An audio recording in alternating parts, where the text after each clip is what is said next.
ning tere tulemast kuulama muusikamaailma. Kõigepealt on mul öelda seda, et kõik, mida sa kuuled, on helid tekitav muusika. Muusikas on nootid. Helid koosnevad nootidest. Täisnoot on 9, do, re, mi, fa, sol, la, si. C, D, F, G, A, H, C. Tavamuusikas, levimuusikas C, D, F, G, A, B, C. H siis on see. Ja siis on erinevad pikkused nendel. Väikesest oktavist kuni sinna lõppu veel. Algab kuni ma ei tea kui kaugele välja. Algab nii, et väike oktav, suur oktav, esimene oktav, teine oktav, kolmas oktav, neljas oktav ja nii edasi.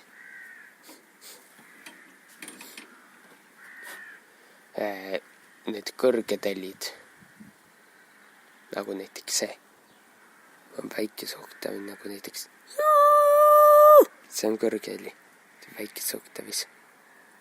See lähevad sellised kõrgemad helid. See ei olnud siis väikese oktavi ja madalamad helid nagu lähevad kuhugi kaugemale madalamasse otsa. Seal on ka üks ots. Uurimustest tuleb esitada mul oma kirjutatud lugu. Pluss lisaks sellele tuleb esitada veel lugu. Muuhulgas la-noot heli kõrguseid muudeti 18. sajandi muudeti. 338 tõsteti 440 peale. Seetõttu tänapäevased pillid on kõik häälestusega. La-noot, la ehk A-noot 440 hertsi. Kunagi oli 338 hertsi. Pärast muutmist on kõik 440, see on nüüd uus standard. Siis, kui kõik need standardid paika pandi. Inimese kõrvale sobivam helikõrgus on 338, see on looduslik helikõrgus. Ja praegu on ruumis, siis siin kajab heli põrkab vastu seina. 38 hertsi. Jah. Teadagi ma olen SoundCloudi teinud ja YouTube'is on ka nüüd need. Sinna tõb uus lugu Duncan Lawrence Arcade. Tuleb ka sinna millegi. Aga ma pean isiklikult teha. Siin on kõik. Ja see. Nii. Kordi passid on mažoor ja minoor. Minoor on kurva kõlaga helistikud on minoorid. Mažoor on rõõmsa kõlaga. Septakordid on esimese ja viimase nooti vahel on 7 ja vahel on veel 2 nooti. See on 4 ja 3 kusagil. Ei, 4 sõrme ka esi. Dominant ja disdominant. Rõõmnaks on need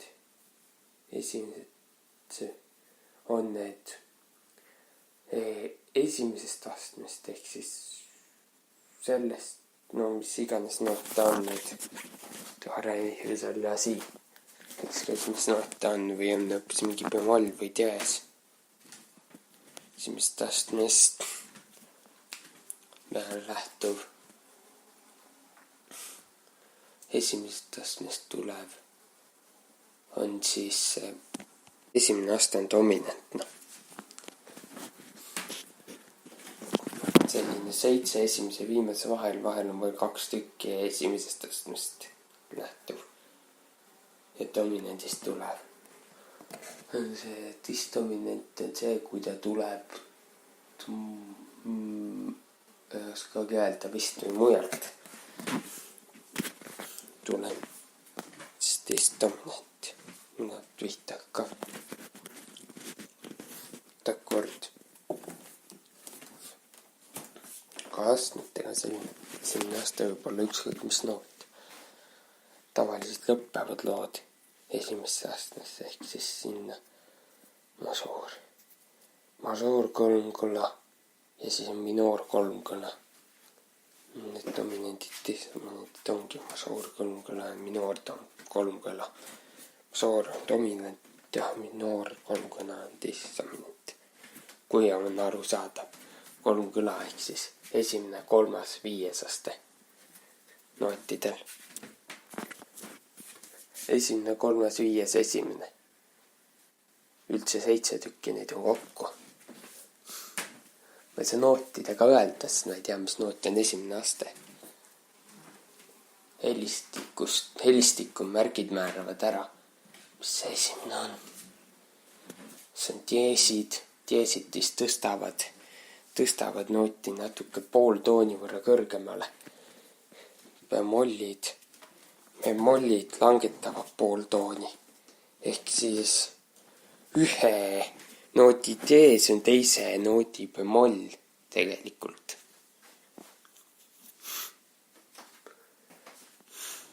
Kui see F D-s, siis on G bemoll on täpselt sama. Need on võrdsed.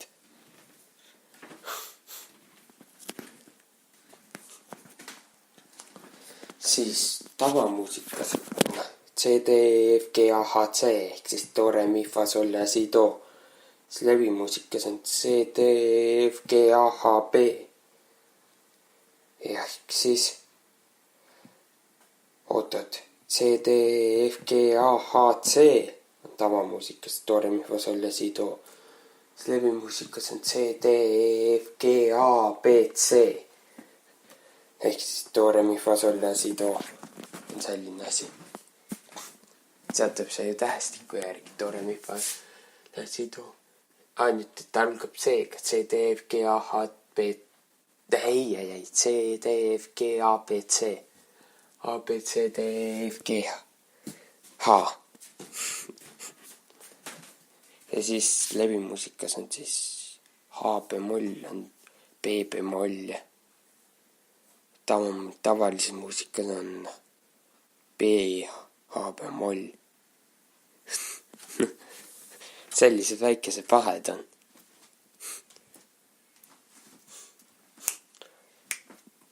Ja siis viiuli müttimise klaveril ja akordil parem käsi.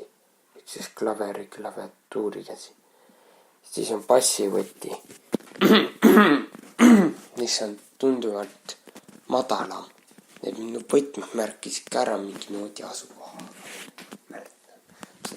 Bassivõti on tunduvalt madalama sagedusega. Kui viiulivõtmes on do esimese joone abijoonel ehk siis sealt joone alt tuleb teha veel üks väikene joon ja seal peal on. Siis bassivõtmes on seal keskel 2 teise ja 3. joone vahel. Viiulivõti, bassivõti, neid võtmeid on veel. Võtmed on mingi 4-5 tükki. Viiulivõti on G-võti siis. G-noodi määra.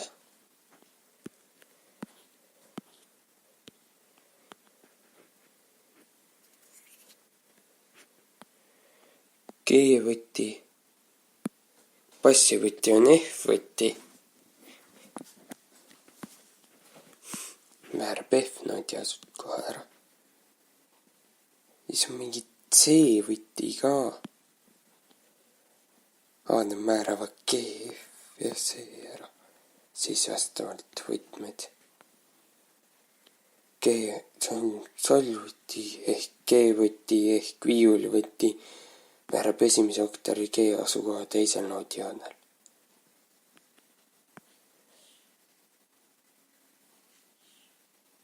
F-võti bassivõti määrab ära väikese oktavi F asukoha neljandal noodijoonel ehk A-võti. Ja C-võti määrab esimese oktavi C asukoha. C-võtmed, neid on mitu siis, aldivõti, sopranivõti, baritonivõti, tenorinivõti, mezzosoopranivõti. Aldivõti on kolmandal noodijoonel, sopranivõti esimesel noodijoonel, baritonivõti viiendal noodijoonel, tenorivõti neljandal noodijoonel ja mezzosoopranivõti teisel noodijoonel. Ja siis on veel joovõti. Relatiivne noodisüsteem, see on see joole, miina, soola, si. See on si. See ebaõnnest, see on see. Need on need, mis need olid nüüd? Astmete nimetused. Joo on siis esimene aste, ükskõik mis noot ta on. Joo on esimene aste, siis tuleb ole on teine, naa kolmas, nii neljas. See on ebaõnnestunud asi. See esimene. Viiuli, bassi, aldi, tenori, prantsuse, soprani, löökpilli, baritoni, subbassi ja mezzosoprani võti. Nii palju on need võtmeid siis. Jah.